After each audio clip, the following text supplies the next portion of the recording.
Welcome to the first video in our review of the weekly free games from Epic Games, where I'll be testing out the games to see if they are worth your time. Let's jump straight in with Adios. Adios is a visual novel that puts you in the place of a man who used to work for the mob and is trying to get out. You have a small amount of participation with the plot, which is pretty neat, but overall it felt like I was on a railroad with no real control of the final destination. Which might not necessarily be true. I'm sure the game probably has several endings. I was just only able to find two, and the two I found didn't really differ at all. That said, the story itself is interesting. It mostly held my attention, though it isn't incredible. I didn't feel any strong connection towards the characters, and since the game is so short, it didn't really leave me feeling anything other than a little sad for the main character by the end. That said, I do like the writing for the dialogue. It's significantly better than some AAA games that have been coming out. Forspoken, I'm looking at you. The game is only an hour, maybe an hour 15 if you really run around and try to examine everything. There were some neat elements that I noticed that weren't used in any of the main story plots. There was a room that had a record player that I could use and put different music onto, which was pretty neat. There was a horse that I could feed a bucket of infinite apples, so that was cool. I don't know. I like the art style. The visual elements are pretty and aren't painful to look at. They reminded me of the old Telltale style of games, though the horse is absolutely terrifying. The story it really didn't do much for me aside from being a little interesting.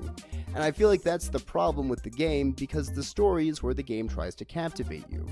I think this could have been corrected if the game was a little bit longer and they gave you a little more time to connect with the main character and the mobster that you're talking with. They could have really made the story hook you, but they didn't have that time, so story's okay. The voice acting was solid, in fact, really good. Whoever the actors were did a really good job. They definitely helped carry the experience for me, and whether that's the voice actors or because someone was directing them, I don't know, but acting was great. 10 out of 10, solid 10 points in your favor. I just don't feel that the voice acting alone makes the game worth the price point of $17.99. I got it for free through the Epic Games Store. So my next thought is this worth the hour of time to play for free? And I think it depends. If you enjoy jumping into the life of a stranger and seeing how they go about their day and interact with people, it's interesting. There's elements that make the game neat, but it feels more like a student project, and maybe that's because it was? I don't know. Final verdict. If you've got time and you enjoy games that focus heavily on story and narrative with great voice acting, give it a shot. It's free on the Epic Games Store right now, so it can't hurt to try it. Next up is Others. Others describes itself as an extraction horror PvPvE don't forget to subscribe top-down shooter. And to be honest, I think that's an entirely fair assessment. I've played about 3 hours of the game so far, and I can say it's pretty fun. I like the visual art style they went for, and really feel as though the game does a great job of capturing a creepy eldritch horror noir vibe to it. So, here's the basics. The game has about a 30-minute tutorial that teaches you the controls and the main mechanics of the game, which culminates in go into the city, loot stuff, kill stuff, take an elevator and get out. And if that seems simple, it's because it is. Something this game does very well is it provides all the information you need to play over time. It gives you the basics and lets you play with them in an open sandbox while leaving behind a trail of tutorial-flavored candy for you to munch on, so that by the time you're 3 hours into it, you feel as though no time has passed at all. You play one match, and what's to keep you coming back for more? Well, for one thing, you can redecorate your rundown apartment, or hotel room? I don't know, whatever it is. And for me, that's a pretty big deal. I love cosmetics in games, and it seems like you'll have the option of really making this hotel room thing yours. In addition, you can plant bullets and grow them to get stronger bullets. You can unlock a bank, a gun dealer, and all manner of other shops in the game. All the while, you are collecting blood to feed your bonsai tree that some stranger left outside your door, wondering if the person who left it plans to come back and kill you and take your blood to water the dang plant, or if they were just trying to be nice. Oh, and then there's the toothy hole in the wall, and honestly I have no idea what it wants, but it calls me little bird, and I don't know why that sounds familiar to me, but for some reason it does, and hoo boy, does it want a lot of blood. Anyway, yeah, it's a neat game to be sure. But is it fun? Yeah, I think so. I spent an hour playing it before I reached out to my buddy and had him join me in Jolly Cooperation, because, the game offers co-op and I thought that would be fun. Nothing shouts fun more than hunting down other players with your best friend, after all.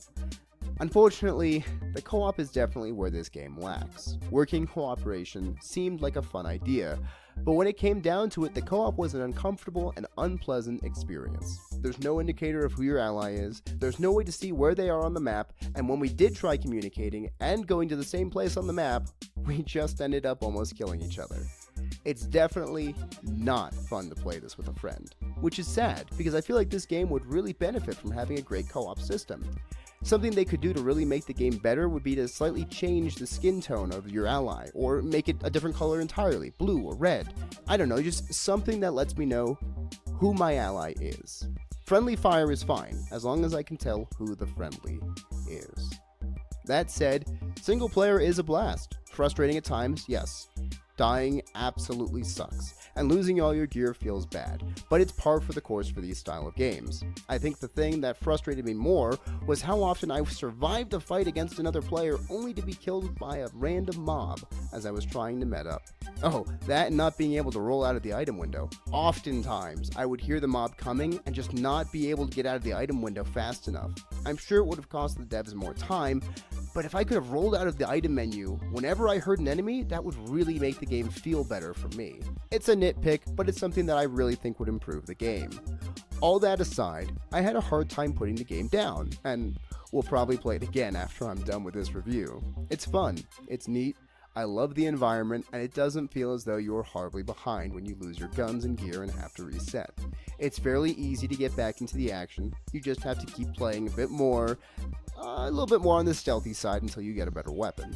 So what's the final verdict? Others and Adios is a delightfully tricky top-down battle royale, and while it may not be my favorite in the genre, it's definitely worth trying. At a $15 price point, if you've got a few hours to kill and are looking for a fun game, pick up Others and Adios. And if you're watching this while it's free on the Epic Game Store, there is no reason not to give this hellish title a shot. Thanks for watching, we'll be back next week with more free Epic Games. Pew pew.